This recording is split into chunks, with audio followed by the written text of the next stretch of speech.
प्रकाश राजभर ने कहा कि 7 दिन के अंदर मैदान छोड़ के सब लोग भाग जाए क्योंकि मैं मैदान में आ गया हूँ।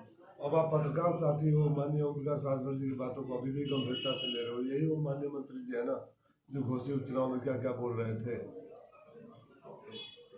ओम प्रकाश राजभर ने कहा है कि हमारे पास 2 विभाग है, हमारे पास अल्पसंख्यक भी है और नगर पंचायत भी है, तो क्या इसका दुरुपयोग करेंगे? नहीं, उन्होंने बोला कि इशारा समझ लो। अब इशारे में धमकी दे रहे थे, चुनाव आयोग को संज्ञान लेना चाहिए। माननीय मंत्री जी पहले भी इस तरह की बातें करते हैं, अब वो धमकी देंगे तो मान लीजिए यही है। पहले महेंद्र पांडे जी को गाली दी है, भारतीय जनता पार्टी के कार्यकर्ताओं को जूते मारने की बात की है, जोगी जी को भीख मंगवाने की बात की है, मोदी साहब को गुजरात भेजने की बात की है। पहले उन लोगों को धमकाए, आप ग्राम पंचायत था, पहले प्रधानमंत्री को धमकाते थे, प्रधान को धमका रहे हैं। तो आप धमकाएंगे तो परिणाम वो लोग देंगे। कल आरोप लगा रहे थे कि हमारे पार्टी के एक कार्यकर्ता को अपने यहाँ पट्टा पहना कर, हमारे पास आप देख रहे हैं कितना भीड़ है, लोग आते हैं हमारे पास, मुझे खोजने की जरूरत नहीं है, ठीक है ना। कोई आया होगा फिर वैसे ही धमका कर बुला लिए होंगे, क्योंकि मंत्री जी खुद ही बोल रहे हैं, धमका के बुला के बोले होंगे। मुझे एक सप्ताह में बता रहे मैदान साफ हो जाएगा। चलिए तो आप भी यही है, मैं भी वही हूँ। एक सप्ताह ही है, आज मैदान साफ हो जाएगा कि क्या होगा। ये बड़कोलापन है, बोलते रहे, हमें कोई उससे फर्क नहीं। कह रहे हैं कि पल्लवी पटेल हो चाहे रेड्डी हो, जितने हैं सभी अखिलेश यादव का साथ छोड़ रहे हैं। भगा दिया अखिलेश यादव ने, भगा दिया अखिलेश यादव। तुमको क्या चिंता है इस बात की?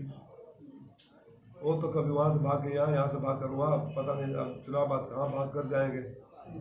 वो उनकी तो अपनी चिंता करें ना, वो अपना बताए कि कब कहाँ किसके साथ थे, किसको गरियाए, किससे बतियाए।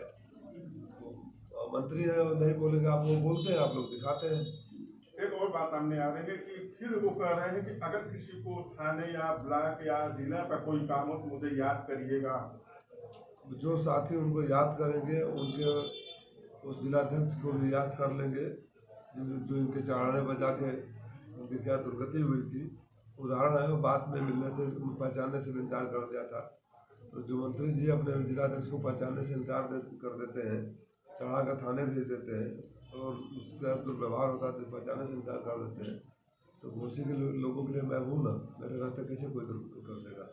एक और बात सामने आ रही है, इन्होंने कहा कि मुझे प्रत्याशी से नहीं दुश्मनी है, अखिलेश यादव से है। मुझे उनसे भी दुश्मनी नहीं है, आदरणीय अखिलेश यादव जी को भी उनसे कोई दुश्मनी नहीं है। राजनीति में कोई दुश्मन नहीं होता है, दुश्मनी शब्द का इस्तेमाल भी नहीं करना चाहिए। उनसे मुद्दों पर मतभेद हो सकता है, उनकी अपनी राजनीतिक सोच विचारधारा उनको अलग रहने पर मजबूर कर सकती है, जो भी हो। लेकिन दुश्मन कौन है? राजनीति में कोई दुश्मन, वही तो बोलते हैं ना तो वहाँ साफ होते हैं।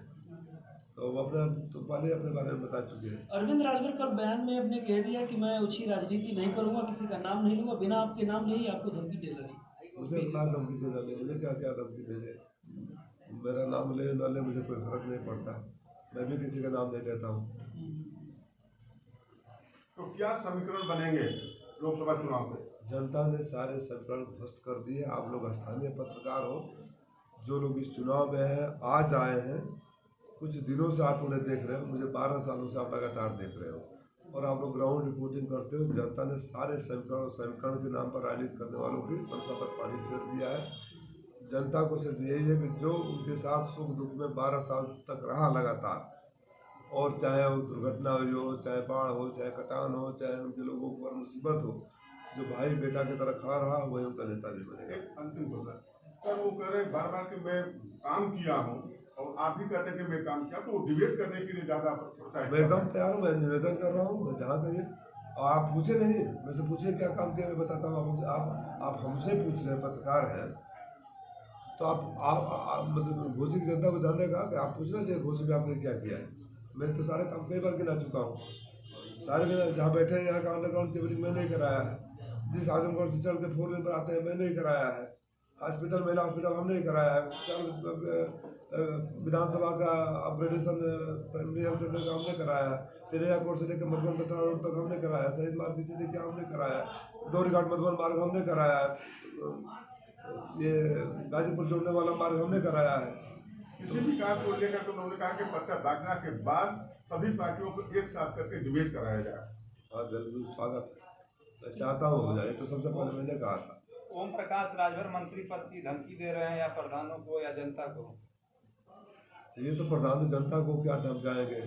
पहले भारतीय जनता पार्टी के नेताओं कार्यकर्ताओं को गरियाए, फिर जुतियाने के लिए धमकाए, फिर उन्होंने कहा कि उनको बड़े नेताओं को भिजवाएंगे।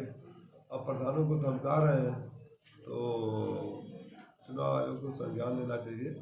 मैं पता नहीं क्यों रह कर भाग जाते हैं। किसी भी मंत्री, माननीय ओम प्रकाश राजभर जी के नहीं, किसी भी मंत्री द्वारा इस तरह की भाषा का इस्तेमाल करना, कि समझ लेना, इशारे में समझ लेना, ये खुलेआम धमकी है। जो चुनाव आयोग विपक्ष की छोटी छोटी बातों को संज्ञान लेकर नोटिस इशू कर देता है, मुझे देखना है कि चुनाव आयोग इसमें क्या करता है। दो मंत्रालयों का नाम लेना क्या किस तरह इशारा करता है, क्या लगता है? ये धमकाना ही होता, जो मैंने सुना आप लोगों से, आप लोगों के माध्यम से सुना है, तो समझ लेना इशारे में। इशारे में क्या समझते हैं? तो क्या जिस तरह से उपचुनाव हुए थे, पूरा कैबिनेट उतार दी गई, तो क्या इस तरह से फिर ये करेंगे?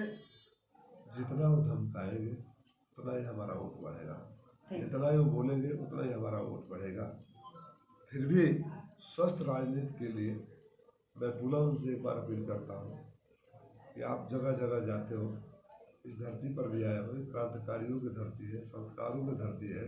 यहाँ धमकाने वाली भाषा का इस्तेमाल मत करिए, चाहे प्रधान के खिलाफ करें, चाहे आम नागरिक के खिलाफ करें। आप लोग धमकाएंगे तो उसकी सज़ा आप ही पाएंगे। Thank you sir.